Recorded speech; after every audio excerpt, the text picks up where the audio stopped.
नमस्कार दोस्तों, मैं दिनेश पीसीडब्ल्यू में आपका बहुत बहुत स्वागत करता हूं। तो दोस्तों हम लोग जो है केमिस्ट्री के पेपर का डिस्कशन कर रहे थे और 2016 का और 17 का पेपर जो है ऑलरेडी मैं करा चुका हूं। तो आज हम लोग जो लाए हैं वो 2018 का पेपर लाए हैं आपके सामने।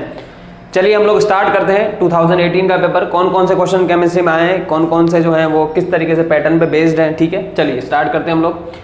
अगर आपको देख रहा होगा, अगर आपको दिख रहा है जो क्वेश्चन नंबर फर्स्ट दिया हुआ है, क्या दिया हुआ है, mass of neutron is of the order of. आपसे कह रहा है कि जो न्यूट्रॉन का द्रव्यमान है वो इनमें से किस कोटि का है। कोटि का मतलब होता है बेसिकली किससे मिलता जुलता है, यूं समझ लीजिए आप। तो आप लोगों को पता होगा कि न्यूट्रॉन का जो मास होता है वो कितना होता है, 1.675 इंटू 10 की घात जो होता है वो माइनस का 27 किलोग्राम होता है। ये तो होता है न्यूट्रॉन का मास, ठीक है। और जो प्रोटॉन का मास होता है वो कितना होता है, 1.673 इंटू 10 की घात माइनस का 27 किलोग्राम। अगर आप देखेंगे तो दोनों का द्रव्यमान लगभग समान है, लेकिन थोड़ा सा अंतर क्या होता है, यहाँ पर 1.675 लिखा हुआ है, यहाँ 1.673 लिखा हुआ है। तो माना जाता है कि न्यूट्रॉन का मास लगभग जो है ज्यादा है या थोड़ा ज्यादा है किससे, प्रोटॉन के मास से। तो न्यूट्रॉन का मास जो होता है वो प्रोटॉन से थोड़ा ही ज्यादा होता है। अब आप देखेंगे यहाँ पर पावर देखेंगे तो 10 की घात माइनस 27 आ रही है। तो 10 की घात माइनस 27 जो हो जाएगा वो हो जाएगा मेरे पास ये वाला आंसर, 10 की घात माइनस 27 kg। ठीक है, ये तो हो गया हमारे पास पहला क्वेश्चन। अल्फा पार्टिकल जो होता है वो कितने गुना ज्यादा है न्यूट्रॉन से। कह रहा है कि आपके पास एक अल्फा पार्टिकल और एक न्यूट्रॉन है, तो अल्फा पार्टिकल न्यूट्रॉन से कितना गुना ज्यादा है। इसको एक तरीके से समझते हैं, क्या तरीका है। हम इतना जानते हैं कि जो अल्फा पार्टिकल होता है, अल्फा पार्टिकल, वो उसको हम कहते हैं हीलियम का कण, यानी हीलियम का नाभिक भी कह सकते हैं। अब हीलियम जो होता है वो 2He4 होता है। और अगर मैं न्यूट्रॉन की बात करूंगा, न्यूट्रॉन की, तो न्यूट्रॉन को हम कैसे दर्शाते हैं, न्यूट्रॉन को दर्शाने का तरीका होता है 0n1, ये तरीका होता है। अब है ना, होता ये है कि यदि मेरे पास अल्फा पार्टिकल तो लिखा हुआ हीलियम, हीलियम का मतलब होता है 2He4, और न्यूट्रॉन जो लिखा हुआ है वो लिखा हुआ है 0n1। ठीक है, आप देखेंगे यहाँ पर इसका द्रव्यमान 1 है और यहाँ पर द्रव्यमान जो है 4 है, यानी कितना गुना ज्यादा है, बेसिकली 4 गुना। कितना गुना ज्यादा है, 4 गुना। भाई यहाँ पर 1 है न्यूट्रॉन का और हीलियम का कितना है, 4 है।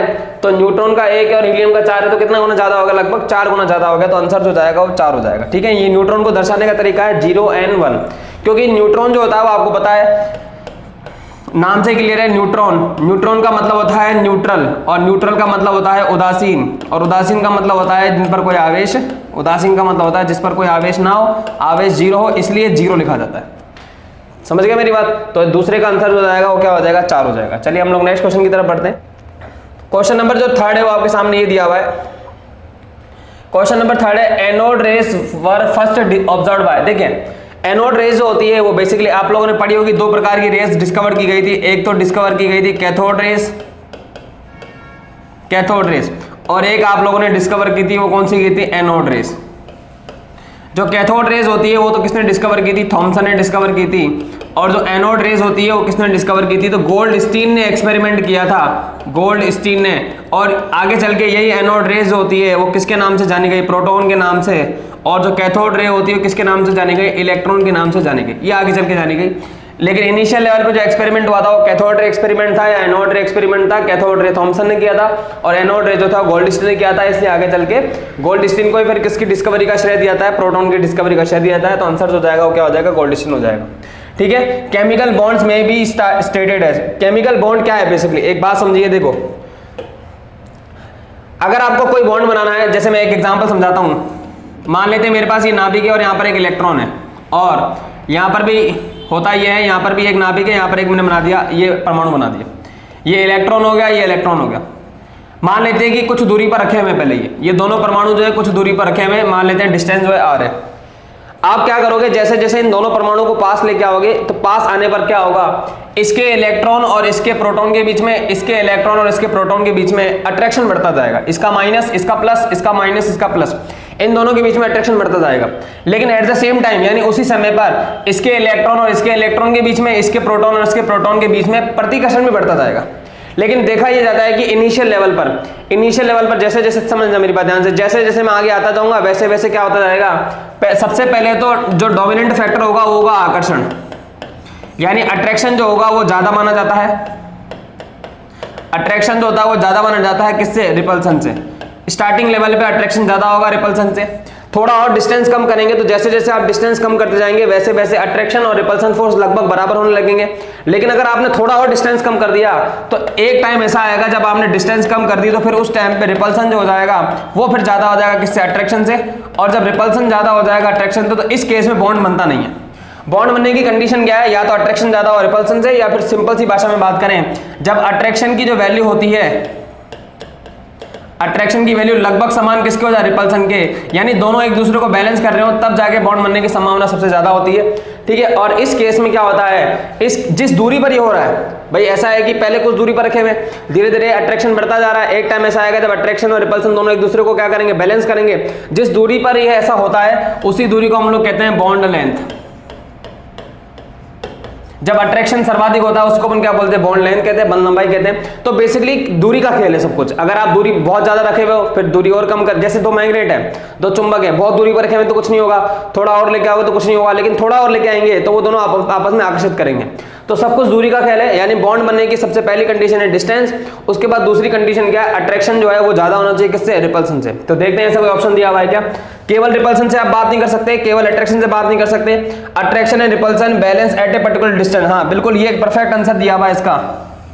और चौथा दिया हुआ केवल अट्रैक्शन रिपल्सन, ऐसा नहीं है, अट्रैक्शन रिपल्सन तो होता है लेकिन दूरी के आधार पर होता है। अगर दूरी ज्यादा है, दूरी कम है, दूरी बहुत कम है, इस आधार पर हमने क्या किया, एक्सप्लेनेशन किया है। तो attraction and repulsion balance at a particular distance. ठीक है, बात समझ में आ गई। चलिए तो नेक्स्ट क्वेश्चन की तरफ बढ़ते हैं। क्वेश्चन नंबर 5 आपसे कहा गया है कि the correct order of decreasing polarisability. Polarisability का मतलब क्या होता है, दो प्रकार के शब्द आपने पढ़ोगे। एक तो पढ़ेंगे ध्रुवण क्षमता, ध्रुवण क्षमता जिसको हम लोग इंग्लिश में कहते हैं पोलराइजिंग पावर। ठीक है, और दूसरी जो होती है उसको हम कहते हैं ध्रुवणीयता। क्या कहते हैं इसको, ध्रुवणीयता, जिसको हम लोग इंग्लिश में कहते हैं पोलराइजेबिलिटी। पोलराइजेबिलिटी कहते हैं हम लोग इंग्लिश में इसको। ठीक है, ये पोलराइजेबिलिटी के बारे में पूछ रहा है। अब ध्यान से समझिएगा, ध्रुवण क्षमता जो होती है वो तो धनायन की होती है। किसकी होती है, धनायन की। और ध्रुवणीयता जो होती है वो ऋणायन की होती है। अब निकालते कैसे, सबसे इंपॉर्टेंट बात ये है। तो निकालने का एक सिंपल सा लॉजिक है। अगर आपको ध्रुवणीयता या पोलराइजेबिलिटी निकालनी है तो सिंपल सा लॉजिक कहता है ध्रुवणीयता सीधे समानुपाती होती है आवेश के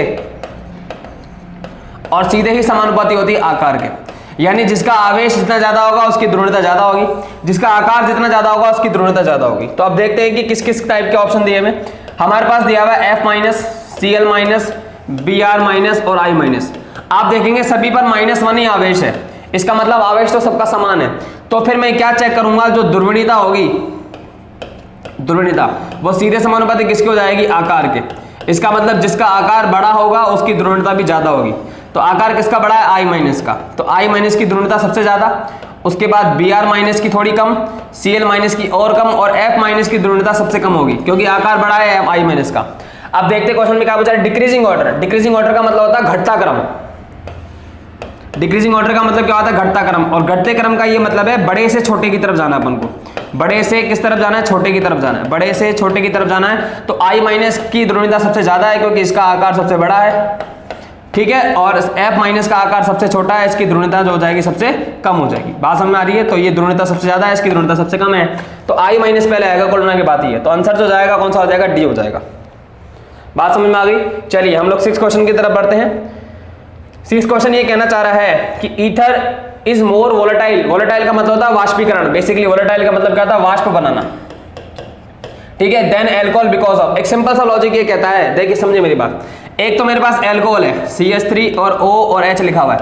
अब आपको बताया कि एल्कोहल का एक अणु और एल्कोहल के दूसरे अणु के बीच में जो होता है वो हाइड्रोजन बंध बनने की संभावना रहती है इस तरीके से। ये कौन सा बंध माना जाता है, इसको हम कहते हैं हाइड्रोजन बंध। किस टाइप का हाइड्रोजन बंध होता है, इसको हम कहते हैं intermolecular hydrogen bond. Intermolecular hydrogen bond कहा जाता है इसको।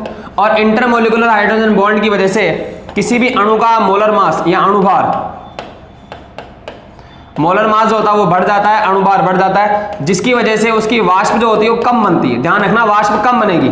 ठीक है, तो एल्कोहल की वाष्पीकरण क्षमता जो होती है वो कम होती है।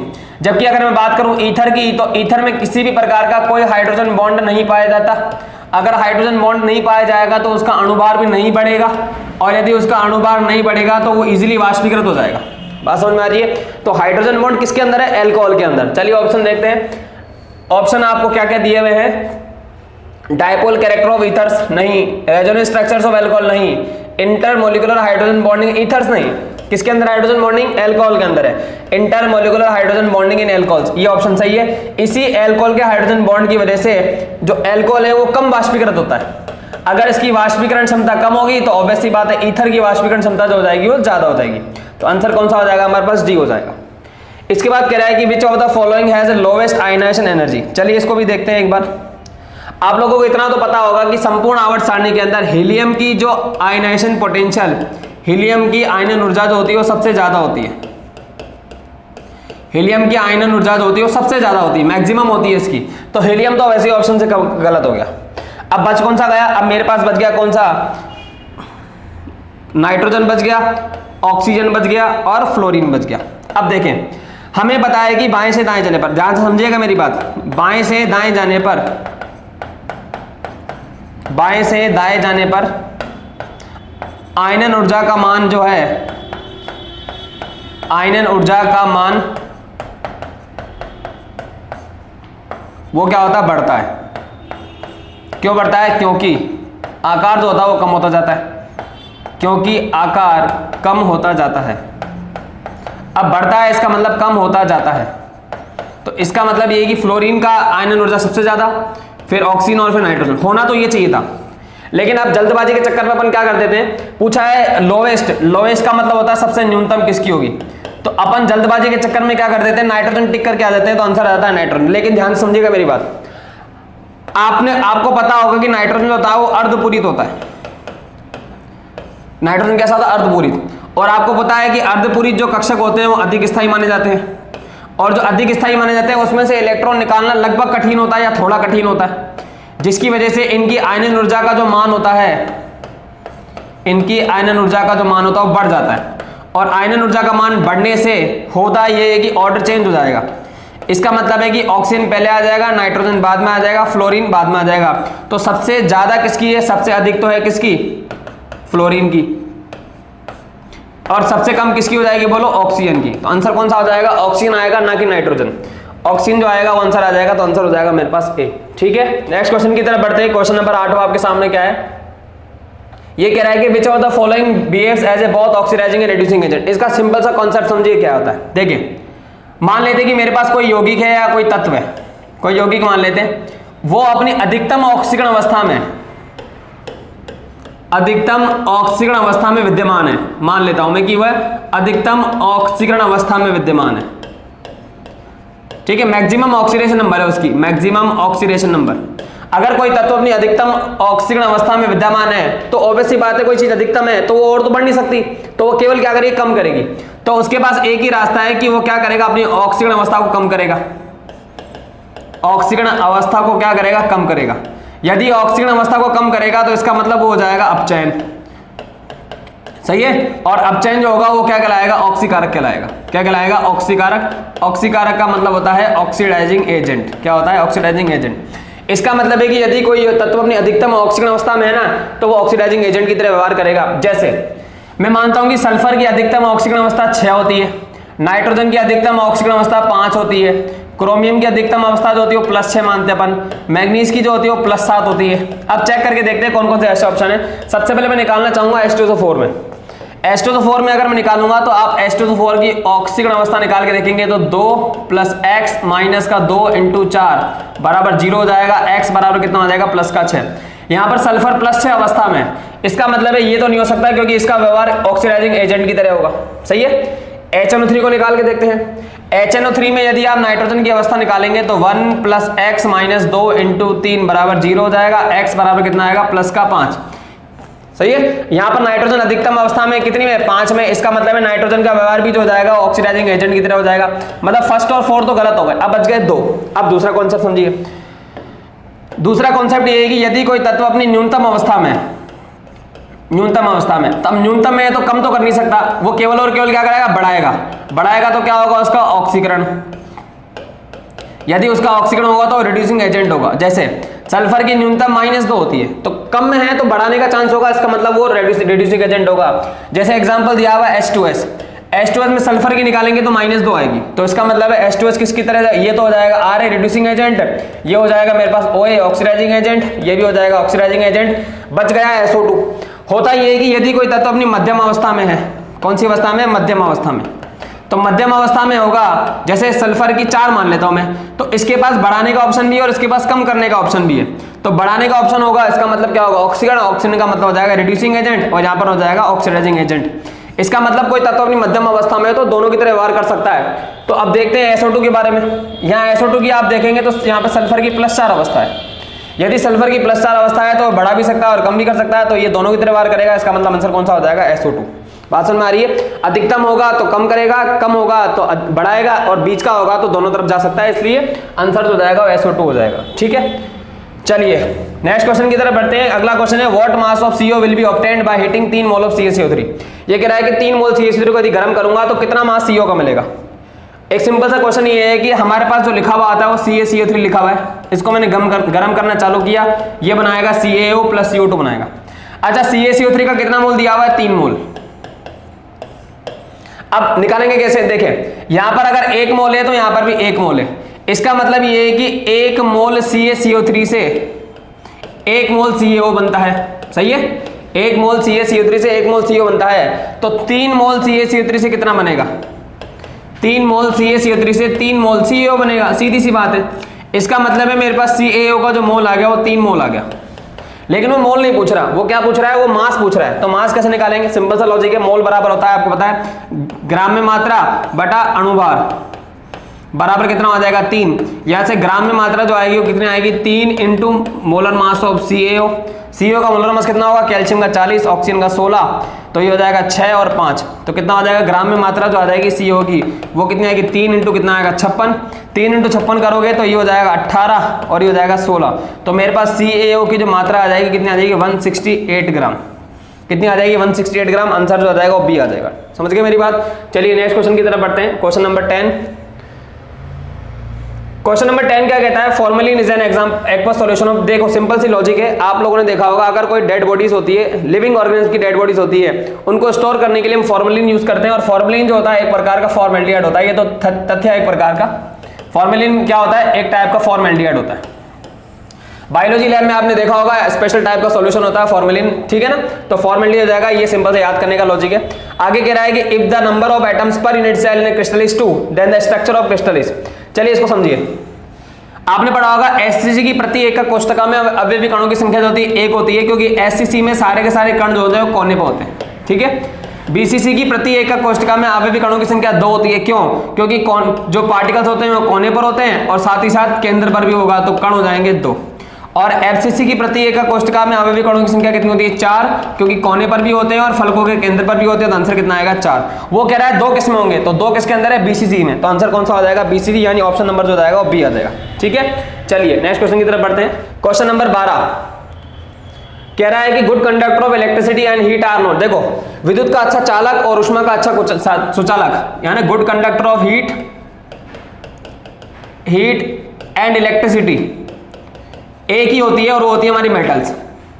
क्या होती है, मेटल्स, ठीक है। जितनी भी मेटल्स होती है वो ऑब्वियस सी बात है इलेक्ट्रिसिटी कंडक्ट करती है और हीट की भी अच्छी सुचालक होती है।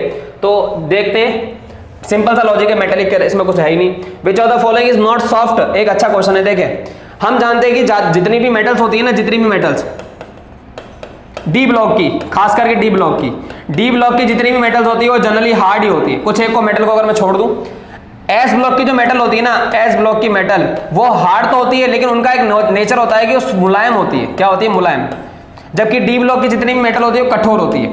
जैसे अगर मैं बात करूं लिथियम हो गया, सोडियम हो गया, पोटेशियम हो गया, ये मुलायम होती है। इसलिए आपने पढ़ा होगा कि इनको अपन चाकू की सहायता से, यानी नाइफ की सहायता से या चाकू की सहायता से काट सकते हैं, ठीक है, कट कर सकते हैं। इस गुण को अपन कहते हैं विदलन का गुण।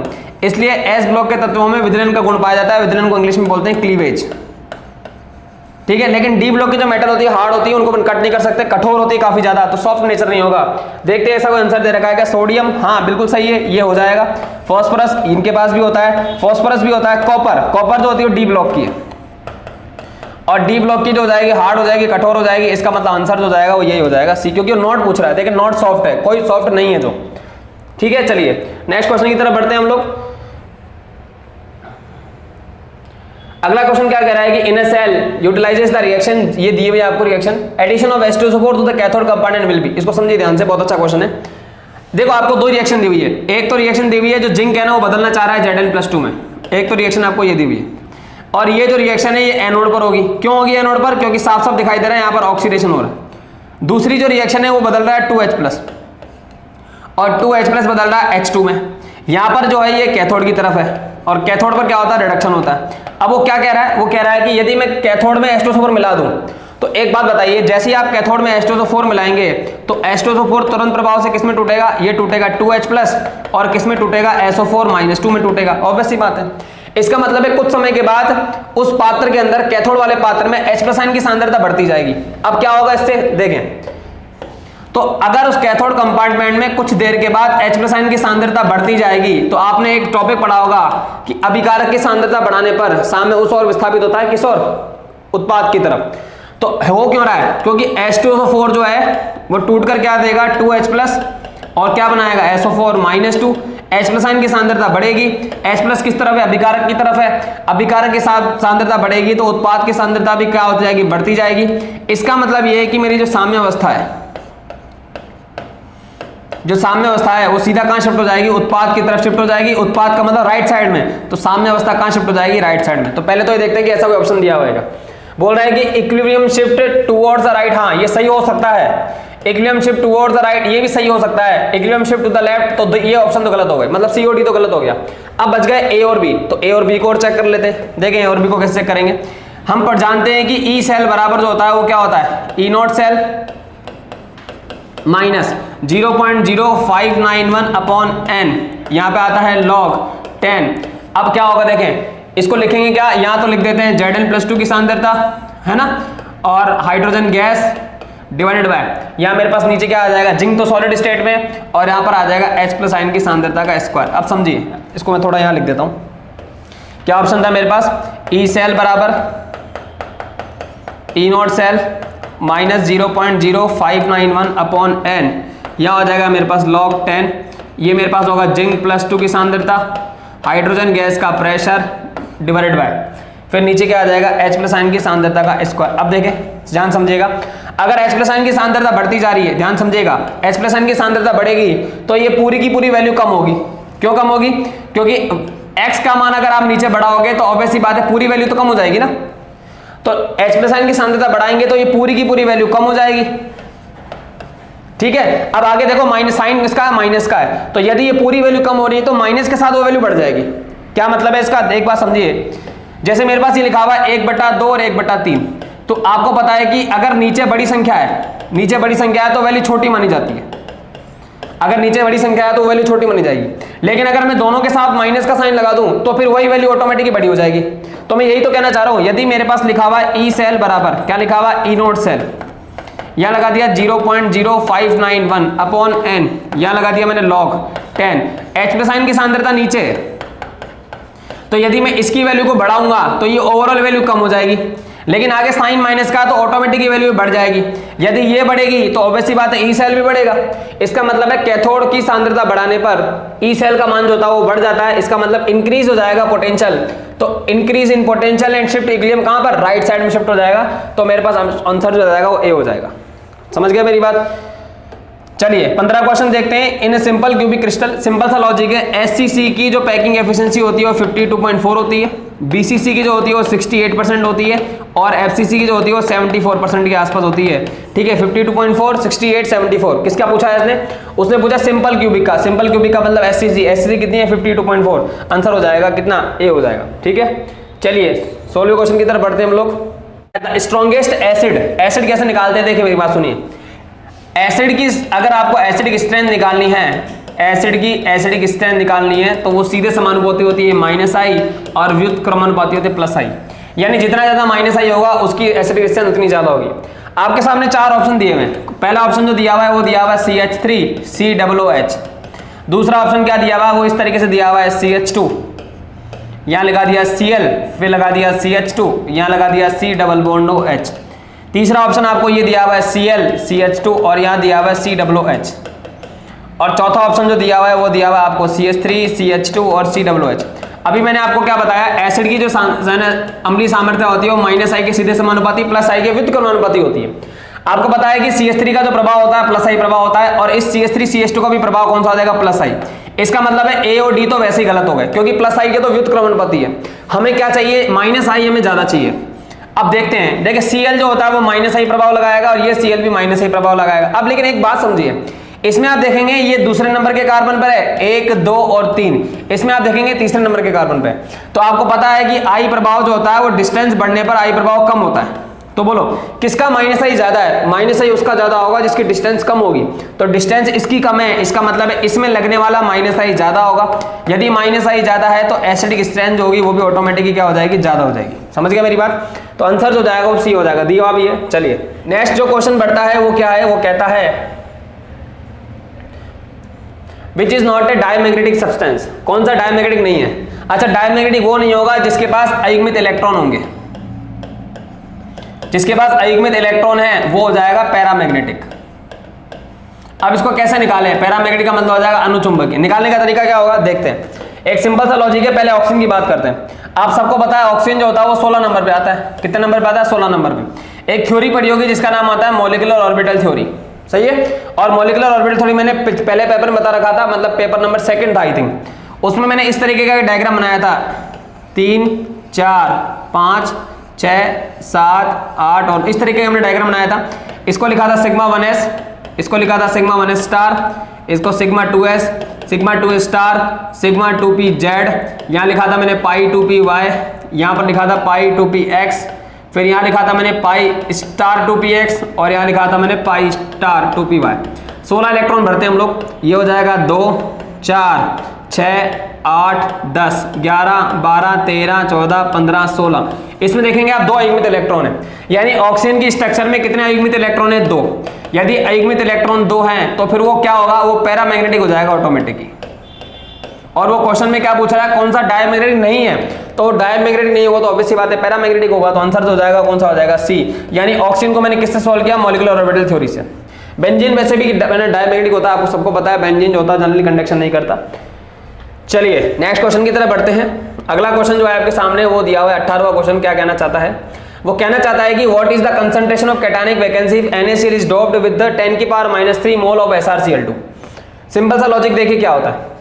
आपने पढ़ा होगा सॉलिड स्टेट में कि यदि मैं NaCl के क्रिस्टल में SrCl2 की इंप्योरिटीज मिलाऊंगा तो होता ये कि 2 Na+ तो क्रिस्टल से बाहर निकल जाएंगे, 2 Na+ क्रिस्टल से बाहर चले जाते हैं, और उसके स्थान पर एक Sr+2 जो होता है वो आ जाता है क्रिस्टल में। एक Sr+2 क्रिस्टल में आ जाता है, जिसके कारण एक रिक्तिका बन जाती है, जिसके कारण एक रिक्तिका बच जाती है। और उसी रिक्तिका को हम कौन सी रिक्तिका कहते हैं, धनायनिक रिक्तिका। ये पढ़ा होगा आप लोगों ने, इसको हम लोग क्या कहते हैं, धनायनिक रिक्तिका। बस अब समझते हैं, देखो क्वेश्चन में क्या कह रहा है, ये ध्यान रखिएगा। एक धनायनिक रिक्तिका है, कितना मोल डाल रहा है वो 10⁻³ आप लोगों ने पढ़ा होगा कि रिक्तिकाओं की संख्या हो जाएगी मोल इंटू 6.02 इंटू 10 की घात कितना, 23 हो जाएगा, सही है। तो यहां से n बराबर जो जाएगा मेरे पास कितना हो जाएगा, मोल कितना दिया हुआ 10⁻³ इंटू कितना हो जाएगा 6.02 इंटू 10 की घात 23। तो यहां से n बराबर जो आ जाएगा मेरे पास कितना आ जाएगा 6.02 इंटू 10 की घात कितना हो जाएगा मेरे पास 20। ठीक है, ऐसा कोई ऑप्शन है क्या, नहीं है। तो मैं बताता हूं कहा यहाँ पर एरर क्या है। एरर समझिए, एरर ये कि यदि क्वेश्चन को आप ध्यान से पढ़ेंगे तो इसमें ऐसे था कि 10⁻³ मोल परसेंटेज था। यहाँ पर ये पूरा क्वेश्चन है, समझ गए मेरी बात। 10⁻³ मोल परसेंटेज था। तो यदि अब आप मोल निकालेंगे तो मोल जो हो जाएगा, मोल निकाल रहा हूं पहले मैं, 10⁻³ मोल प्रतिशत था, जिसको मैं लिख सकता हूं 10⁻³ बटा 100 लिख सकता हूं। तो n बराबर जो हो जाएगा मेरे पास 10⁻5 मोल हो जाएगा। इस बात का विशेष ध्यान रखिएगा, क्वेश्चन के अंदर यहां मोल परसेंटेज था। ठीक है, तो अब क्या करना है, अब निकालते हैं अपन। अब निकालेंगे तो क्या हो जाएगा, मोल इंटू 6.02 इंटू 10 की घात कितना हो जाएगा 23। तो n बराबर है मेरे पास कितना हो जाएगा 10⁻5 इंटू 6.02 10 की घात 23। तो यहाँ से n का मान हो जाएगा मेरे पास 6.02 इंटू 10 की पावर कितना 18 हो जाएगा मेरे पास। 18 में 23 जोड़ेंगे तो ऑटोमेटिक कितना, देखो 18 23 में से 5 गया तो 18 बच्चे को, ऑब्वियसली बात है, आप जोड़ के देख लो। ठीक है ना, तो बी आंसर हो जाएगा 6.02 10 की घात 18। हाँ अब सही है, देख लो, समझ गए मेरी बात। क्या करना है, चलिए नेक्स्ट क्वेश्चन की तरफ बढ़ते हैं। क्वेश्चन नंबर 19वां क्या कहना चाह रहा है आपको, वो कह रहा है कि in graphite the carbon atoms are linked by covalent bonds in an extended array of membered ring. Simple सा लॉजिक है, आपने पढ़ा होगा ग्रेफाइट की जो संरचना होती है वो हेक्सागोनल होती है। कैसे होती है? हेक्सागोनल परती है, जिसको अपन लेयर भी बोलते हैं, जिसमें संकरण जो होता है वो sp2 होता है, एक मुक्त इलेक्ट्रॉन होता है। ये सारे प्रोसीजर है। तो ग्रेफाइट में कितने मेंबर रिंग होगी? हेक्सागोनल। हेक्सागोनल का मतलब 1 2 3 4 5 6 मेंबर होगी, 6 मेंबर स्ट्रक्चर होती है। कितने मेंबर होती है? 6 मेंबर स्ट्रक्चर होती है। देख लेते हैं, 6 बिल्कुल सही है। आगे कह रहा है कि the number of atoms content in one primitive cubic unit cell. अभी तो बताया कि प्रिमिटिव का मतलब ही एससीसी होता है, और एससीसी के अंदर नंबर ऑफ जो पार्टिकल्स होते हैं पर यूनिट सेल वो एक ही होंगे, है ना, क्योंकि सारे के सारे कण जो होते हैं कोने पर होते हैं। आंसर कितना हो जाएगा? 1। ए आंसर आ जाएगा। समझ गए? चलिए नेक्स्ट क्वेश्चन की तरफ बढ़ते हैं। क्वेश्चन नंबर 21 देखिए। देखिए वो कह रहा है कि which of the following compound has the highest pH. देखिए समझे मेरी बात ध्यान से। हाईएस्ट पीएच का ये मतलब हो जाएगा कि जो क्षार हो, क्या हो? क्षार। क्योंकि हम बताएं कि क्षार की पीएच जो होती है वो 7 से ज्यादा होती है। तो पहले हमें देखना है कि इनमें से क्षार कौन है। जो क्षार होगा उसी वही आंसर आएगा, ये तो बात फैक्ट है। NH4Cl जो होता है वो दो चीजों से मिलकर बना होता है, NH4OH और HCl। यहाँ पर NH4OH जो होता है वो तो दुर्बल क्षार हो जाएगा, और HCl जो हो जाएगा वो प्रबल अम्ल हो जाएगा। तो प्रबल अम्ल है, इसका मतलब है इसकी NH4Cl की पीएच जो होगी वो तो 7 से कम होगी। NH4Cl की पीएच 7 से कम होगी, मतलब पहला डी ऑप्शन तो गलत हो गया। NaCl की यदि मैं बात करूंगा तो NaCl जो होता है वो NaOH प्लस HCl से मिलकर बना होता है। ये तो हो जाएगा प्रबल क्षार, ये हो जाएगा प्रबल अम्ल, और प्रबल अम्ल प्रबल क्षार की पीएच हम लोग मानते हैं 7 है। तो इस वाले ऑप्शन की पीएच तो 7 हो जाएगी, और डी वाले ऑप्शन की पीएच जो हो जाएगी 7 से, इसकी तो कितनी होगी? पीएच 7, और इसकी पीएच जो हो जाएगी 7 से कम हो जाएगी। अब बच गए कौन से? ये गलत हो गया, ए गलत हो गया, बच गए 2। कौन कौन से बच गए आप समझिए मेरी बात ध्यान से। एक तो आपके पास बच गया NaHCO3, और एक आपके पास बच गया Na2CO3। यदि आप इसकी रिएक्शन पानी के साथ कराएंगे तो ये 2 यौगिक देगा। एक तो बनाएगा NaOH प्लस बनाएगा H2CO3, सही है। और अगर आप इसकी रिएक्शन पानी के साथ कराएंगे तो बनाएगा तो ये भी NaOH प्लस H2CO3। लेकिन यहाँ पर प्रॉब्लम ये है कि यहाँ पर 2 सोडियम है, तो यहाँ पर बनेंगे 2 NaOH। भाई बैलेंस करोगे तो 2 NaOH बनेंगे, तो 2 NaOH का मतलब है यहाँ पे OH माइनस जो होंगे ना वो 2 गुना होंगे, जबकि यहाँ पर OH माइनस जो होंगे वो केवल 1 ही गुना होंगे। इसका मतलब है कि Na2CO3 से मिलने वाले OH माइनस की सांद्रता ज्यादा होगी। यदि OH माइनस की सांद्रता ज्यादा होगी तो ऑब्वियस सी बात है क्षारीय गुण भी ज्यादा होगा। यदि क्षारीय गुण ज्यादा होगा तो उसकी पीएच जो होगी वो भी बढ़ेगी, और पीएच बढ़ेगी तो 7 से बहुत अधिक हो जाएगी। बात समझ आ रही है ना क्या कह रहा हूं? है तो दोनों ही क्षारीय है, ये भी क्षारीय और ये भी क्षारीय है, लेकिन इससे निकलने वाले OH माइनस की सांद्रता कम होगी, जबकि इससे निकलने वाले OH माइनस की सांद्रता ज्यादा होगी। जिसकी सांद्रता ज्यादा होगी उसकी पीएच ज्यादा होगी, पीएच ज्यादा होगी तो इसकी पीएच भी 7 से ज्यादा, इसकी पीएच भी 7 से ज्यादा, लेकिन इस वाले की पीएच 7 से काफी ज्यादा। तो आंसर जो जाएगा मेरे पास कौन सा हो जाएगा? Na2CO3। समझ गया मेरी बात? चलिए आगे कह रहा है जाइंट सॉलिड्स और नेटवर्क सॉलिड्स किसको कहते हैं? तो आपने पढ़ा होगा कि ग्रेफाइट हो गया, फुलरीन हो गया, या फिर हम कार्बन की बात करेंगे डायमंड हो गया। आपने देखा होगा इनमें कार्बन की बहुत सारी एक चेन होती है, एक बहुत बड़ा जाइंट मॉलिक्यूल बनाते हैं, और इसमें जो बॉन्ड होता है वो कौन सा बॉन्ड होता है? तो आप लोगों ने पढ़ा होगा इसके अंदर जो बॉन्ड होता है वो सहसंयोजक बंध होता है।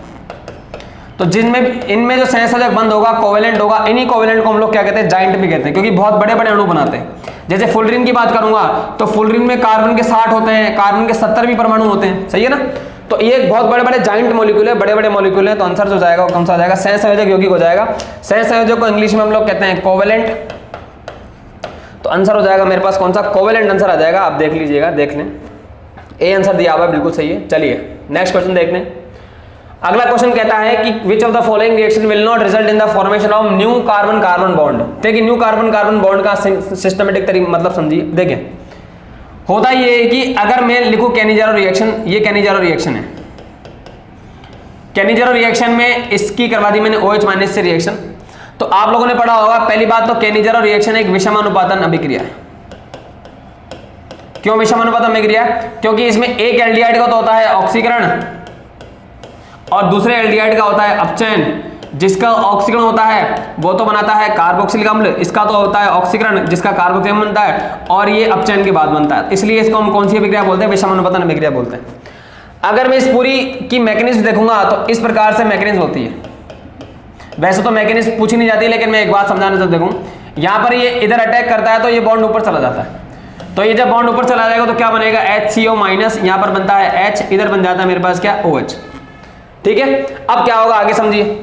इसके बाद ये जो यौगिक बन गया HCO माइनस, और यहाँ पर मेरे पास बना हुआ है OH, यहाँ पर बना हुआ है H, मैंने एल्डिहाइड का एक अणु और ले लिया इस तरीके से। अब देखो क्या होगा, ये माइनस वापस डबल बनाएगा, और यहाँ से हाइड्राइड जो है ना, ये वाला हाइड्रोजन, ये वाला हाइड्रोजन, ये हाइड्रोजन चला जाएगा किसके पास, ये हाइड्रोजन चला जाएगा इसके पास, और ये वापस ऊपर चला जाएगा। सही है, तो अब क्या होगा देखें, इधर से तो क्या बन जाएगा मेरे पास HC डबल बॉन्ड O, यहाँ बच जाएगा OH, और यहाँ से हाइड्रोजन इसके पास चला जाएगा तो क्या बन जाएगा HCO माइनस, यहाँ बन जाएगा H, यहाँ बन जाएगा H। तो आप देखेंगे कि यहाँ से हाइड्रोजन गया है, यानी जो बॉन्ड बन रहा है ना वो किसके बीच में बन रहा है, कार्बन और हाइड्रोजन के बीच में बन रहा है। जबकि क्वेश्चन क्या कह रहा है, क्वेश्चन पढ़िए, विच of the following reaction will not result in the formation of new carbon carbon bond. तो इसके अंदर कार्बन कार्बन बॉन्ड नहीं बन रहा, इसके अंदर कौन सा बॉन्ड बन रहा है, यहाँ से हाइड्रोजन पूरी तरीके से शिफ्ट हो गया इस तरफ, इसको हम कहते हैं हाइड्राइड शिफ्ट। कौन सा शिफ्ट बोलते हैं, हाइड्राइड शिफ्ट बोलते हैं इसके अंदर। तो यहाँ से हाइड्रोजन जो है कार्बन के साथ बॉन्ड बना रहा है, यानी यहाँ पर कार्बन हाइड्रोजन बॉन्ड बन रहा है, ना कि कार्बन कार्बन बॉन्ड। ठीक है, तो मेरे पास जो आंसर हो जाएगा वो कौन सा रिएक्शन हो जाएगी, कैनिजारो रिएक्शन हो जाएगी। मैंने पूरी मैकेनिज्म भी आपको करके बता दी, बात समझ में आ गई। चलिए नेक्स्ट क्वेश्चन देखते हैं। आगे कह रहा है कि बैलेंस केमिकल इक्वेशन फॉलोज। एक सिंपल सा लॉजिक है कि हम रिएक्शंस को बैलेंस इसलिए करते हैं ताकि उनका मास कंजर्वेशन हो जाए, द्रव्यमान संरक्षण हो जाए। इसमें कुछ कहने वाली बात ही नहीं है। कंजर्वेशन ऑफ मास जो होता है, द्रव्यमान संरक्षण के नियम को लागू करने के लिए हम लोग रिएक्शन को बैलेंस करते हैं। एक ऐसी अभिक्रिया है जिसमें द्रव्यमान संरक्षण का नियम लागू नहीं होता, वो होता है नाभिकीय अभिक्रिया। नाभिकीय अभिक्रिया या न्यूक्लियर रिएक्शन के अंदर द्रव्यमान संरक्षण का नियम लागू नहीं होता, बाकी लगभग सभी अभिक्रियाओं में द्रव्यमान संरक्षण का नियम लागू होता है।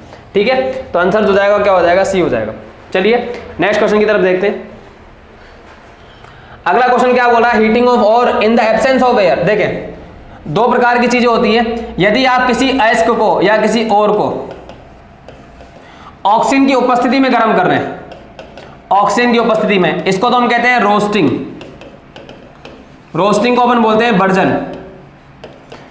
अगर किसी अयस्क को आप ऑक्सीजन के बिना गर्म कर रहे हैं तो उसको हम बोलते हैं कैल्सिनेशन। कैल्सिनेशन को हम कहते हैं निस्तापन। क्या कहते हैं, निस्तापन। अब वो क्या कह रहा है, वो कह रहा है एक अयस्क को आपने बिना ऑक्सीजन के गर्म किया है, तो बिना ऑक्सीजन का गर्म किया है तो उसको हम कहेंगे निस्तापन। निस्तापन का मतलब कैल्सिनेशन, तो आंसर हो जाएगा कैल्सिनेशन। ठीक है, अयस्क इसकी बात करेंगे तो इसको, तो इसमें तो हम कौन सा अयस्क लेते हैं, सल्फाइड अयस्क। जितने भी सल्फाइड अयस्क होते हैं उनके लिए तो हम करते हैं भर्जन। क्या करते हैं, भर्जन। और जितने भी कौन से वाले अयस्क होते हैं, कार्बोनेट अयस्क होते हैं, उनके लिए हम क्या करते हैं, निस्तापन। जैसे अगर आपसे पूछ ले ZnCO3, तो ZnCO3 कार्बोनेट है, इसका मतलब हम इसके लिए निस्तापन करेंगे। लेकिन मैंने लिख दिया ZnS, तो इसके लिए हम क्या कहेंगे, हम लोग क्या करेंगे, ZnS के लिए भर्जन करेंगे। ठीक है, क्योंकि सल्फर है इसका ये। चलिए नेक्स्ट क्वेश्चन की तरफ बढ़ते हैं। अगला क्वेश्चन बोल रहा है कि in the metallurgy of zinc, zinc dust obtain from roasting and reduction. देखो सिंपल सा लॉजिक है, इसको आप याद ही कर लीजिए कि zinc dust obtain from roasting and reduction of zinc sulphide contain some ZnO, it is removed by. सुनना ध्यान से, इसके लिए हम करते हैं स्मेल्टिंग। स्मेल्टिंग में क्या होता है, अगर आपको ढंग से पता हो तो मैं थोड़ा सा बता देता हूं। इसमें एक तो होता है, जैसे एक तो अपन ऐड करते हैं फ्लक्स, और एक होती है इंप्योरिटीज। फ्लक्स और इंप्योरिटीज, जिसको गालक वगैरह भी बोलते हैं। सुनना ध्यान से, अगर मेरे पास इंप्योरिटीज एसिडिक है, अगर मेरे पास इंप्योरिटीज एसिडिक है, एसिडिक इंप्योरिटीज है, तो मैं फ्लक्स जो यूज करूंगा वो कौन सा यूज करूंगा,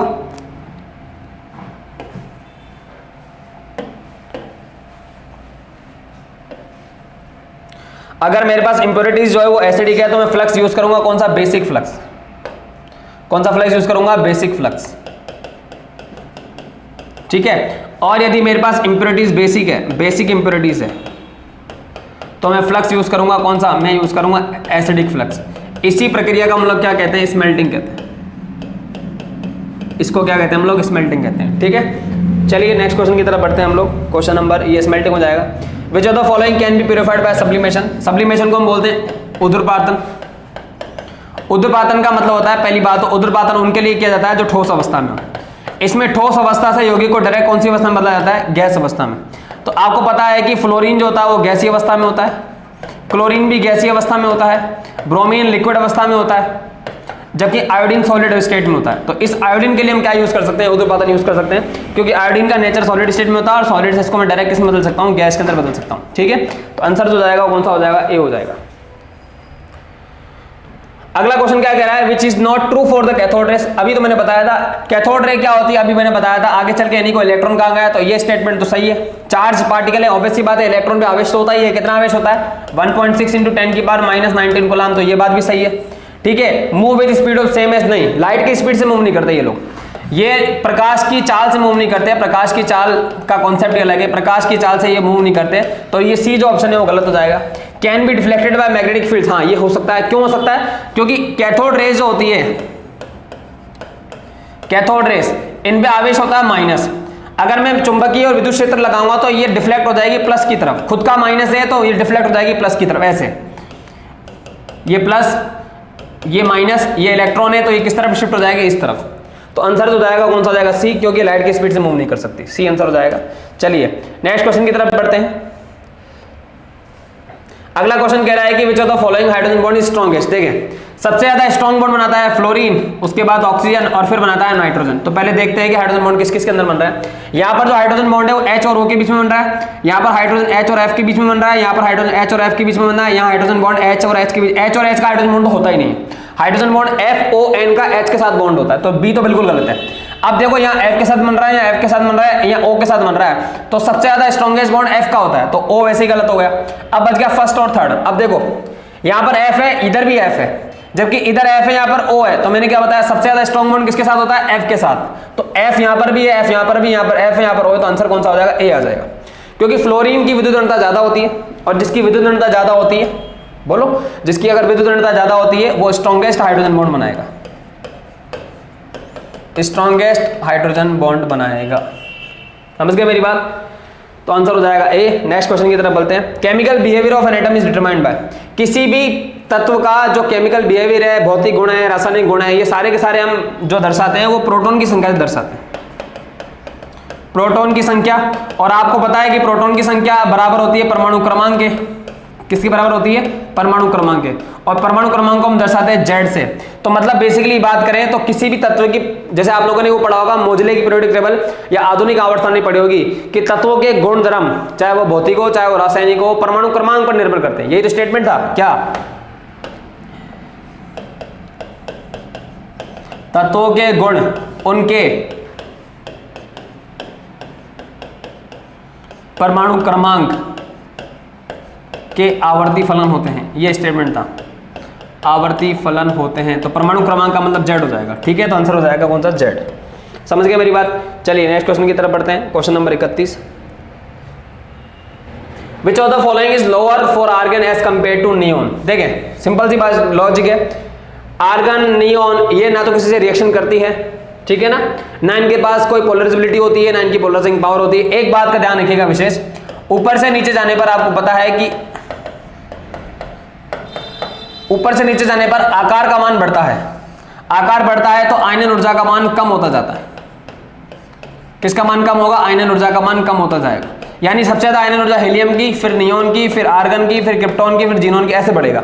तो अब क्या पूछ रहा है, which of the following is lower for argon as compare to neon.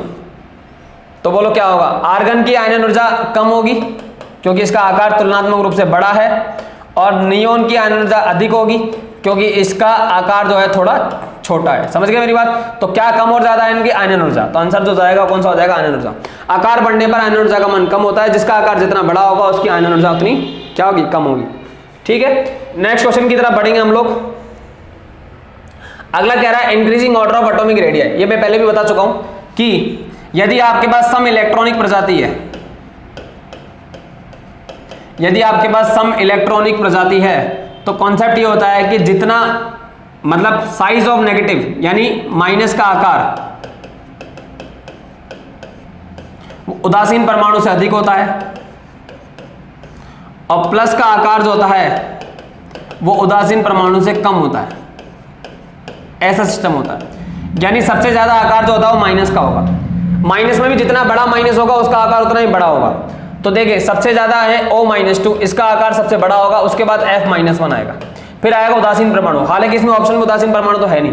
Plus में उल्टा है, जिसका प्लस जितना ज्यादा होगा उसका आकार उतना छोटा होगा, तो प्लस ज्यादा है Mg+2 का, इसका आकार सबसे छोटा होगा, तो इनके बीच में कौन आ जाएगा मेरे पास, Na+ आ जाएगा, ये ऑर्डर हो जाएगा। तो सबसे ज्यादा O-2, उसके बाद F-1, फिर Na+ और फिर Mg+, सबसे छोटा अगर Mg+2 हो जाएगा, सबसे बड़ा अगर O-2 हो जाएगा। ऑप्शन नंबर जो हो जाएगा वो ए हो जाएगा मेरे पास, सिंपल सा लॉजिक है। चलिए नेक्स्ट क्वेश्चन की तरफ बढ़ते हैं। अगला क्वेश्चन क्या बोल रहा है, dipole dipole as major interaction is present which of the following mixture. समझिए बड़ी बात ध्यान से, अगर कोई किसी यौगिक का डायपोल मोमेंट 0 है तो 0 डायपोल मोमेंट में हम लोग लगाते हैं इंड्यूस डायपोल,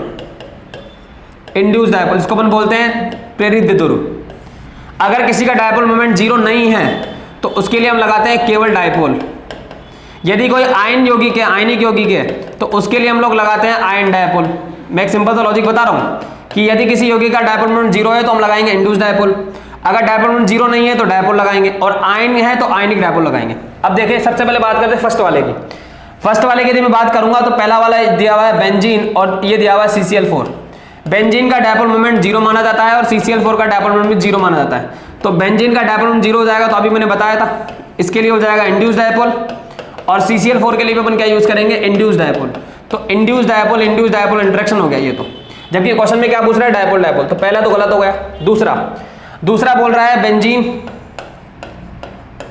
और क्या बोल रहा है, इथेनॉल। अगर जरा सा भी कॉमन सेंस होगा तो हो जाएगा।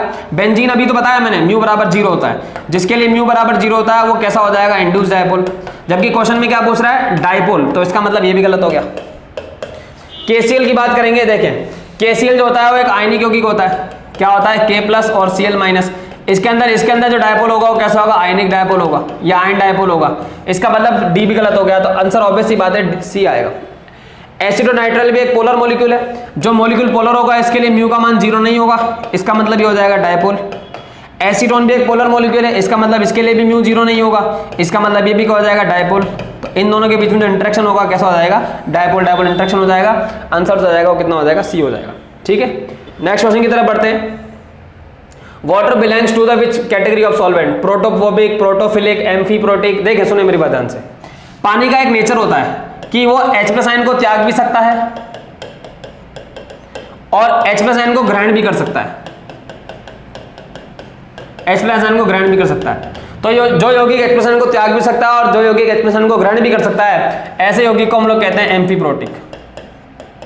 क्या कहते हैं ऐसे यौगिक को, हम एम्फीप्रोटिक कहते हैं। एम्फी मतलब उभयधर्मी होता है, तो आंसर कौन सा हो जाएगा, सी हो जाएगा। आगे कह रहा है कि methanol and ethanol can be distinguished by. देखिए मिथेनॉल और इथेनॉल एक बहुत अच्छा लॉजिक है कि इस इथेनॉल के पास अल्फा और बीटा, इस इथेनॉल के पास 3 बीटा हाइड्रोजन है। जिसके पास 3 बीटा हाइड्रोजन होते हैं ना एल्कोहल के केस में, वो कौन सा टेस्ट दे सकता है, तो वो हेलोफॉर्म टेस्ट दे सकता है। कौन सा टेस्ट दे सकता है, हेलोफॉर्म टेस्ट, जिसको एनसीईआरटी ने आयोडोफॉर्म टेस्ट भी लिखा हुआ है, आयोडोफॉर्म टेस्ट। इसका मतलब ये है कि इथेनॉल आयोडोफॉर्म टेस्ट दे सकता है, जबकि मिथेनॉल किसी भी टाइप का आयोडोफॉर्म टेस्ट नहीं दे सकता। सही है, तो आंसर यही हो जाएगा। क्यों, क्योंकि इथेनॉल के पास 3 बीटा हाइड्रोजन है, जबकि मिथेनॉल के पास कोई भी बीटा हाइड्रोजन नहीं है। तो ये तो मतलब फर्स्ट वाला मिथेनॉल तो आयोडोफॉर्म टेस्ट नहीं देगा, जबकि इथेनॉल जो आयोडोफॉर्म टेस्ट दे देगा। समझ गए मेरी बात। तो दोनों को हम किससे अंतर कर सकते हैं, आयोडोफॉर्म टेस्ट से। सिंपल सा लॉजिक है। चलिए नेक्स्ट देखते हैं क्वेश्चन नंबर 36 देखते हैं हम लोग। क्वेश्चन नंबर 36 बोल रहा है कि the angular shape of ozone molecules, इस तरीके का होता है ओजोन का मॉलिक्यूल का शेप।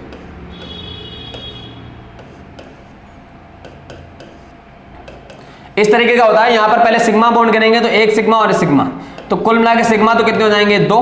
और पाई की अगर मैं बात करूंगा तो 1 पाई हो जाएगा इनके पास। कितना पाई हो जाएगा, क्यों 1 पाई, क्योंकि एक डबल बॉन्ड है। और आपको पता है चाहे सिंगल बॉन्ड हो, चाहे डबल बॉन्ड हो, चाहे ट्रिपल बॉन्ड हो, सभी के अंदर सिग्मा 1 होता है। तो एक सिग्मा यहाँ पर, एक सिग्मा यहाँ पर, टोटल मिला के 2 सिग्मा हो जाएंगे। तो 2 सिग्मा 1 पाई हो जाएगा, 2 सिग्मा एंड 1 पाई, ये हो जाएगा सी आंसर। ठीक है, समझ गए मेरी बात। विच of the following is correct regarding the minus I effect. देखो माइनस आई इफेक्ट जो होता है वो डिपेंड करता है विद्युत ऋणता पर। सिंपल सा लॉजिक तो ये है, जिसकी विद्युत ऋणता ज्यादा होती है उसका माइनस आई इफेक्ट भी ज्यादा होता है।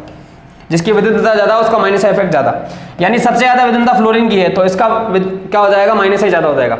अब आपको पता है कि ऑक्सीजन जो है और नाइट्रोजन जो है, ऑक्सीजन की विद्युतता नाइट्रोजन ज्यादा होती है, तो उसके बाद ऑक्सीजन फिर नाइट्रोजन। देखें पहले फ्लोरीन फिर ऑक्सीजन फिर नाइट्रोजन, तो आंसर ए हो जाएगा। पहले फ्लोरीन का माइनस आई, फिर OR का माइनस आई और फिर NR2 का माइनस आई। समझ गए ना मेरी बात। चलिए तो इसका आंसर हो जाएगा ए हो जाएगा। 37 के बाद 38 विच of the following compound is not chiral. Chiral का मतलब नॉट किरेल है, मतलब ऐसा देखना है जिसके चारों तरफ वैलेंसी क्या हो, एक जैसी, मतलब चारों अलग अलग ना हो, कहने का मतलब ये। पहले इसकी स्ट्रक्चर बना के देखता हूं, 1 क्लोरो 2 मिथाइल पेंटेन, ये तो हो गया पेंटेन। अब 1 क्लोरो है तो यहां लगा दिया मैंने Cl, और 2 मिथाइल है तो यहां लगा दिया मैंने क्या, CH3। अब इसको ड्रॉ करता हूं, CH3 CH2, यहां आ जाएगा CH2 CH, यहां आ जाएगा CH2, इधर आ जाएगा Cl, यहां आ जाएगा CH3। देखते हैं कि इसके पास किरेल कार्बन है क्या। इसके पास किरेल कार्बन नहीं है, इसके पास भी नहीं है, इसके अच्छा किरेल कार्बन क्या होता है, जिसकी चारों वैलेंसी अलग अलग हो। इसमें देखेंगे इसके पास हाइड्रोजन है 2, फिर ये पूरा ग्रुप 3 और ये पूरा ग्रुप 4, तो ये किरेल कार्बन हो जाएगा। इसका मतलब ये तो नहीं हो सकता आंसर में, क्योंकि नॉट पूछ रहा है, तो ये तो किरेल कार्बन है। अगला बोल रहा है 2 क्लोरोपेंटेन, इसको भी देखते हैं, 1 2 3 4 5, 2 क्लोरोपेंटेन है तो यहां पर मैंने ये लगा दिया। इसकी स्ट्रक्चर ड्रॉ करूंगा तो CH3 CH2 CH2, फिर C यहां लगा दिया H, इधर लगा दिया CH3, यहां लगा दिया Cl। देखो इससे एक ग्रुप CH3 जुड़ रहा है, एक Cl, एक H और एक पूरा ग्रुप, इसका मतलब इसके पास भी किरेल कार्बन है, तो इसका मतलब आंसर ये भी नहीं हो सकता। इसके बाद 1 क्लोरोपेंटेन, 1 क्लोरोपेंटेन मतलब Cl यहां लगा दिया, तो अब इसको ऐड करेंगे तो CH3 CH2 CH2 CH2 4, ये 5 और ये 6। इसके पास कोई किरेल कार्बन नहीं है, इसके पास भी नहीं है, इसके पास भी नहीं है, इसके पास भी नहीं है, इसके पास भी नहीं है, तो आंसर हो जाएगा C, क्योंकि बोल भी रहा है नॉट किरेल। ठीक है, अगला बोल रहा है which of the following ionic substance has latest या ग्रेटेस्ट लैटिस एनर्जी। देखें लैटिस एनर्जी जो होती है, लैटिस एंथैल्पी,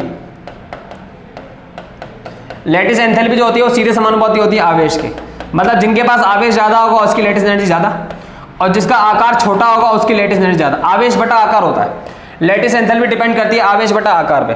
4 ऑप्शन दिए मैं, एक बार इसको ऊपर ले जाते हैं, ये 4 ऑप्शन है। मैं कह रहा हूं कि लैटिस एंथैल्पी जो होती है वो डिपेंड करती है चार्ज, आवेश अपॉन किस पर, साइज पर। चलो देखते हैं, सबसे पहले MgO लिखा हुआ है, तो आपको पता है कि MgO जो होगा वो बनाएगा Mg+2 और बनाएगा O-2। इसके बाद MgS लिखा हुआ है, तो MgS जो बनाएगा वो बनाएगा Mg+2 और यहां बनाएगा S-2। NaF बनाएगा Na+ और यहां बनाएगा F-, और एक लिखा हुआ है NaCl बनाएगा Na+ और यहां बनाएगा Cl-। ठीक है, यहां पर +1 आवेश है जबकि यहां पर +2 आवेश है, तो एक बात तो कंफर्म है, C और D तो गलत हो गया, क्योंकि आवेश जितना ज्यादा होगा उतनी ज्यादा लैटिस एनर्जी होगी। बात समझ में आ रही है। अब यहां देखें O-2 और S-2 है, इन दोनों पर -2 आवेश है। अब आपको पता है कि O और S में आकार किसका छोटा होता है, ऑक्सीजन का, ऊपर से नीचे जाने पर आकार बढ़ता है। तो आकार की यदि मैं बात करूंगा, आकार की, तो ऑक्सीजन और सल्फर में से सल्फर का आकार बड़ा है, जिसका आकार बड़ा होगा उसकी लैटिस एनर्जी कम होगी। तो लैटिस एनर्जी यानी झालक ऊर्जा का क्रम क्या हो जाएगा, ऑक्सीजन की झालक ऊर्जा सल्फर से ज्यादा हो जाएगी। समझ में आ रही मेरी बात। इसलिए अगर मैं कंपेयर करूं Mg और MgS में, तो MgO की झालक ऊर्जा सबसे ज्यादा हो जाएगी MgS से। सही है, तो आंसर भी जो हो जाएगा वो A ही हो जाएगा। पहले मैंने आवेश से देखा, फिर मैंने आकार से देखा। बोले, चलिए नेक्स्ट क्वेश्चन की तरफ बढ़ते हैं। Question number 40, the purest form of coal is, यानी कोयले की सबसे प्योर फॉर्म कौन सी होती है। तो आपने पढ़ा होगा 4 प्रकार के कोयले होते हैं, एक होता है पीट, एक होता है लिग्नाइट, एक होता है बिटुमिनस और एक होता है एंथ्रेसाइट। आपने पढ़ा होगा एंथ्रेसाइट जो होता है सबसे अच्छा कोयला माना जाता है। जहां तक मेरा मानना है शायद 90% इसके अंदर कार्बन होता है, इंप्योरिटी बहुत कम होती है। तो सबसे गुड क्वालिटी का जो कोयला होता है वो कौन सा होता है, सबसे बेस्ट क्वालिटी का कोयला जो होता है एंथ्रेसाइट होता है। ठीक है, तो प्योरेस्ट फॉर्म भी पूछ रहा है तो लगभग एंथ्रेसाइट हो जाएगा, आंसर हो जाएगा। आगे कह रहा है पेंटेन इज, देखिए पेंटेन जो होता है 5 कार्बन तक होता है। ये कि छोटे वाले मिथेन, इथेन ये गैस होते हैं, थोड़ा और ज्यादा जाओगे तो लिक्विड जाएंगे, प्रोपेन, ब्यूटेन ऐसे, और ज्यादा हायर जाओगे तो सॉलिड होता जाएगा। मिथेन, इथेन ये गैस की फॉर्म में पाए जा सकते हैं, प्रोपेन, ब्यूटेन, पेंटेन लिक्विड की फॉर्म में जा सकता है। आगे जैसे जैसे आगे जाओगे वो सॉलिड होते जाएंगे। तो पेंटेन जो हो जाएगा वो किस फॉर्म में होगा, लिक्विड की फॉर्म में हो जाएगा। स्टार्टिंग वाले गैस, थोड़े बड़े लिक्विड, थोड़े और बड़े सॉलिड, ऐसे कॉन्सेप्ट होते हैं। चलिए नेक्स्ट क्वेश्चन की तरफ बढ़ते हैं, 42 की तरफ बढ़ते हैं। कैटलिस्ट यूज्ड इन रोजरमैन रिएक्शन, अगर आपको पता हो तो PDBSO4 जो होता है वो उत्प्रेरक होता है, जहां पे ये तो उत्प्रेरक होता है और ये उत्प्रेरक विष होता है। क्यों इसको यूज करते हैं? उत्प्रेरक विष ये इसलिए यूज करते हैं ताकि जो रिएक्शन है मेरी वहीं कंट्रोल हो जाए। अगर BaSO4 नहीं डालूंगा ना तो ध्यान रखिएगा BaSO4 नहीं होता तो फिर रोजनमोंड रिएक्शन में फिर एल्डिहाइड नहीं बनता, रोजनमोंड रिएक्शन में क्या बनता? अल्कोहल बन जाता। तो इस रिएक्शन को एल्डिहाइड तक रोकने के लिए हम बाहर से क्या ऐड करते हैं? BaSO4। इसलिए BaSO4 का जो नेचर होता है उत्प्रेरक विष होता है, तो मिलाकर हम लिखते हैं PD प्लस BaSO4 लिखते हैं, ऐसे लिखते हैं। ठीक है, तो आंसर हो जाएगा PD BaSO4। Which of the following is use to make non stick cookware? Non stick cookware का हम यूज करते हैं टेफ्लॉन। क्या यूज करते हैं? टेफ्लॉन। टेफ्लॉन जो होता है वो होता है CF2 डबल बॉन्ड CF2, जिसको हम लोग टेट्रा फ्लोरो इथीन भी कहते हैं। टेफ्लॉन को हम क्या कहते हैं? टेट्रा फ्लोरो इथीन। देखते कोई ऐसा ऑप्शन है क्या? इथाइलिन, टेट्रा ना, पॉली टेट्रा फ्लोरो इथाइलिन। हाँ, टेट्रा फ्लोरो आ गया ना, टेट्रा फ्लोरो इथीन या पॉली टेट्रा फ्लोरो इथीन। चलिए नेक्स्ट क्वेश्चन देखते हैं, क्वेश्चन नंबर 44 आपकी स्क्रीन पर ये रहा। The physical state of matter is because of interplay of intermolecular forces such as. देखें, किसी भी मॉलिक्यूल के अंदर अलग अलग प्रकार के अलग अलग जगह पर इंटरमोलिकुलर फोर्सेस लग सकते हैं। जैसे एक होता है आयन इंटरेक्शन, एक होता है आयन डायपोल इंटरेक्शन, एक होता है डायपोल इंटरेक्शन, एक होता है डायपोल इंड्यूस डायपोल इंटरेक्शन। इसी को हम बोलते हैं लंडन फोर्स। हाइड्रोजन बॉन्ड हो सकता है, वॉन डेर वाल फोर्स हो सकता है। मतलब अलग अलग जगह पर अलग अलग एक्सप्लेनेशन है, इतने टाइप के इंटरेक्शन हो सकते हैं, बट डिपेंड करता है कि किस जगह पर आपको कौन सा लगाना है। समझ गए ना मेरी बात? जैसे अगर मैं लिखूं K+ और H2O तो यहां पर आयन डायपोल हो जाएगा। इस तरीके के कॉन्सेप्ट होते हैं, तो अलग अलग जगह पर। लेकिन हाँ, मॉलिक्यूल के अंदर ही सभी टाइप के इंटरेक्शन लगते हैं, तो आंसर कौन सा हो जाएगा? Dipole interaction, London force, hydrogen bonding, all of this. तो आंसर फिर ऑल ऑफ दिस ही माना जाएगा। Germanium is an example of, आपको पता होगा सिलिकॉन और जर्मेनियम तो दो प्रकार के अर्धचालक होते हैं। इसको हम कहते हैं इंट्रिंसिक सेमीकंडक्टर। क्या बोलते हैं इसको? Intrinsic semiconductor. और आपको यह भी पता होगा इन सिलिकॉन और जर्मेनियम में हम लोग 13वें समूह की या फिर 15वें समूह की अशुद्धियां डालकर हम लोग जो चालकता होती है वो बढ़ा भी सकते हैं, चालकता को बढ़ा भी सकते हैं। यदि आप सिलिकॉन और जर्मेनियम में 13वां समूह मिलाएंगे तो कहेंगे P टाइप, और 15वां समूह मिलाएंगे तो हम उसको कहेंगे N टाइप। लेकिन वो केवल सिलिकॉन जर्मेनियम के बारे में पूछ रहा है, तो ये हो जाएगा इंट्रिंसिक। क्या हो जाएगा? इंट्रिंसिक। इसको हिंदी में अपन शुद्ध भी कहते हैं। शुद्ध अर्धचालक है, बिल्कुल किसी भी प्रकार की कोई मिलावट नहीं है, शुद्ध अर्धचालक। ठीक है, तो आंसर जो जाएगा ना मेरे पास वो कौन सा हो जाएगा? An intrinsic semiconductor, n type, p type. तो ए आंसर हो जाएगा इसका। समझ गए मेरी बात? चलिए, the lustre of a metal. Lustre का मतलब चमक, चमकना।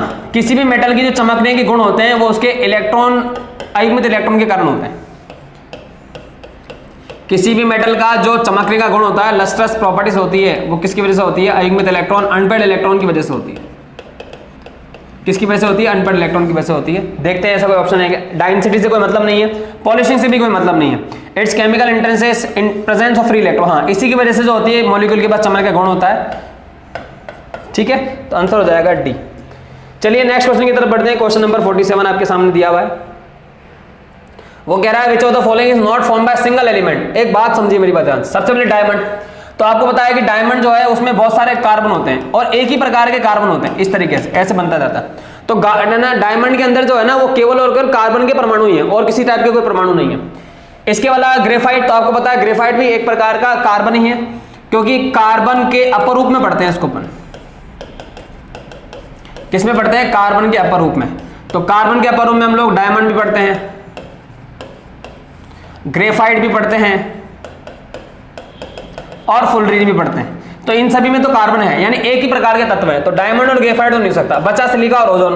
तो आपको पता होगा कि ऑक्सीजन के अपर रूप आपने पढ़े होंगे, ऑक्सीजन के अपर रूप, जिसमें हम लोग O2 और O3 पढ़ते हैं। तो इनके अंदर भी ऑक्सीजन ही है, तो ये भी नहीं हो सकता। सिलिका, अलग अलग जगह अलग अलग इसका रोल है सिलिका का। सिलिका जो होता है, सिलिकेट, सिलिका, इनमें सिलिकन के अलावा ऑक्सीजन परमाणु भी होता है, कहीं फ्लोरीन परमाणु भी होता है। तो सिलिका जो होता है वो एक ही प्रकार के एलिमेंट से नहीं बनता, अलग अलग प्रकार के एलिमेंट से बनता है। तो सिलिका जो जाएगा उसका आंसर हो जाएगा। समझ गया मेरी बात? चलिए नेक्स्ट क्वेश्चन की तरफ बढ़ते हैं। P4 Orton is an anhydride of. देखें ये रिएक्शन होती है। H3PO4 जो होता है ना, H3PO4, इसको हम लोग कहते हैं फॉस्फोरिक अम्ल बोलते हैं इसको। इसको अगर मैं गर्म करता हूं ना, तो गर्म करने पर ये बनाता है P4O10 और बाहर निकालता है H2O का मॉलिक्यूल निकालता है। इसमें बैलेंस करोगे तो यहाँ पर 6 लगा देते हैं, एक बार यहाँ 4 लगा दिया मैंने, तो ये हो जाएगा 4 फॉस्फोरस, 4 दिया 12 ऑक्सीजन हो जाएगा और 4 चौक 16, तो बैलेंस हो गई रिएक्शन। तो H3PO4 को गर्म करने पर क्या बनता है P4O10 और बाहर क्या निकालता है H2O, इसलिए P4O10 H3PO4 का एनहाइड्राइड हो गया। P4O10 जो होता है वो एनहाइड्राइड है, किसका? एनहाइड्राइड किसका? P4O10 का। समझ गए? आंसर हो जाएगा H3PO4। आगे कहता है कि which is the limiting reagent if 3 gram of hydrogen reacts with 20 gram of oxygen to yield water. इसको देखते समझते हैं। एक अभिक्रिया लिख रहा हूं मैं, इसको मैं ऊपर कर लेता हूं एक बार। एक रिएक्शन लिख रहा हूं मैं, क्या रिएक्शन है कि 2H2 प्लस O2 ये बनाता है 2H2O में। यहां पे कह रहा है 3 ग्राम मेरे पास हाइड्रोजन है और 29 ग्राम मेरे पास ऑक्सीजन है। सबसे पहले मैं इसको मोल में बदलूंगा, तो हाइड्रोजन के मोल कितने आ जाएंगे? हाइड्रोजन के मोल आ जाएंगे 3 बटा हाइड्रोजन का परमाणु मोल जो अणुभार जो होता है वो 2 होता है, तो ये हो जाए हाइड्रोजन के जो मोल आ जाएंगे वो मेरे पास कितने आ जाएंगे? 1.5 मोल हो जाएगा।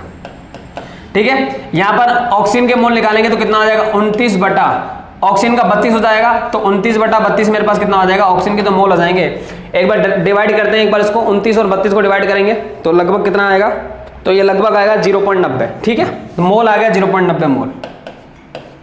अब निकालते हैं लिमिटिंग एजेंट कौन सा है। लिमिटिंग एजेंट निकालने का तरीका क्या होता है? जो भी आपके पास मोल है उसमें उनके स्टोइकियोमेट्रिक गुणांक का भाग लगा दो। जैसे उदाहरण समझते हैं हम लोग, इसको मैं एक बार हटाता हूं। देखें, पहले मैं बात करता हूं हाइड्रोजन के लिए, तो हाइड्रोजन के मोल कितना है? 1.5 अपॉन आगे गुणांक कितना लगा हुआ है? 2। ठीक है, इसके बाद यहां लगाऊंगा 0.90 और इधर लगाऊंगा मैं 1। अब डिवाइड करके देखते हैं कौन सा आंसर आता है। अगर आप डिवाइड करेंगे तो 1.5 को अगर 2 से डिवाइड करेंगे तो ये तो मेरे पास कितना आएगा? 0.75। ये तो कितना आएगा? 0.75 और ये कितना आएगा? 0.90। दोनों में से कम कौन है? 0.75 कम है। जो कम होगा वही मेरा क्या कहलाएगा? LR। तो LR कौन हो जाएगा? हाइड्रोजन। पहले मोल निकाले, मोल निकालने के बाद गुणांकों का भाग लगाया, जिसके गुणांकों में भाग लगाने के बाद वैल्यू कम आएगी वही मेरा क्या हो जाएगा? LR हो जाएगा। तो LR कौन हो जाएगा? हाइड्रोजन। आंसर हो जाएगा हाइड्रोजन। ठीक है, समझ गया मेरी बात? चलिए नेक्स्ट क्वेश्चन की तरफ बढ़ते हैं। Question number 50। IUPAC की फुल फॉर्म सिंपल सा लॉजिक है, कुछ नहीं है इसके अंदर। ये होती है international union of pure and applied chemistry, ये इसकी फुल फॉर्म होती है। ठीक है ना, ये इसकी फुल फॉर्म होती है international union of pure applied chemistry. Answer हो जाएगा A। ठीक है, चलिए ये जो हमारा पेपर था 2018 वाला ये कंप्लीट हो चुका है। ठीक है, इसके बाद मैं स्टार्ट करूंगा 2019 का पेपर, वो भी बहुत जल्द डल जाएगा आपके, है ना। आप तैयारी करते रहें और अपने आप को मजबूत बनाएं क्योंकि एग्जाम में बहुत कम समय रह गया है। ठीक है ना, चलिए बहुत बहुत धन्यवाद, थैंक यू।